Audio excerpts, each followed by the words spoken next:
the difference between attorneys and our software.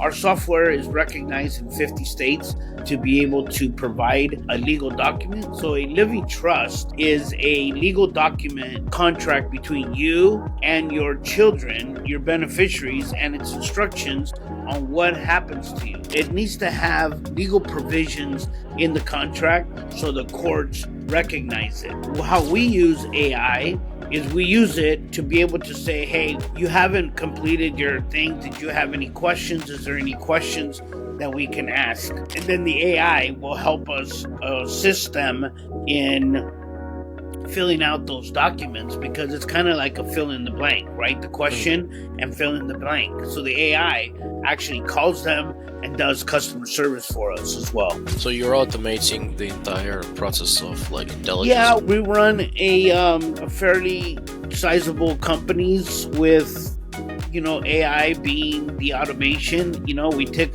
We made everything simplified. So I think the ROI, the investment, was a large investment in the beginning, but it paid for itself in the first 45 days, the way we use it. All right. And where do you see the future of AI agents in the estate planning in general? Like, where's this technology going? A year and a half ago, we called it AI, but it wasn't AI. It was audio response technology.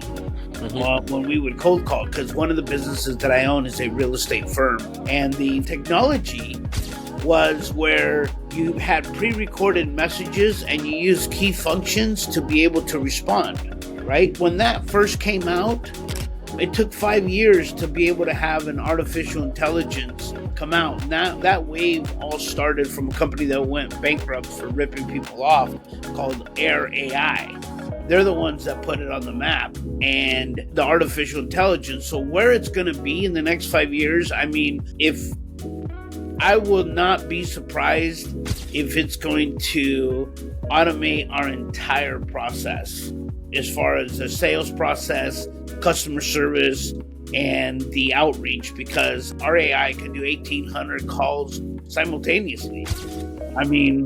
It's the limitations of it today is according to your budget, right? Is the limitations is to your pocketbook and right today, your pocketbook and your imagination. So, in 5 years, I think we're going to have robot AI assistants, I think Elon Musk is, now that he's there and our president, I think that the plan is for the government to have subsidy to have robots to start picking our fruit. Think about it. Elon's right there next to the president.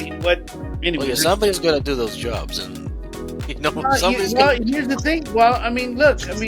He wants to get rid of the immigrants, those of us that came and started there, but he's going to give them to robots, and it's going to do is repurpose us, right? We're going to repurpose human beings, just like the tractor did to the farmer. It's going to make him more efficient. He's going to have more time. Now it's just going to question of what else are we going to do? We have ChatGPT now that writes for us. It automates a lot of clerical tasks. Now we have, voice AI that can do customer service.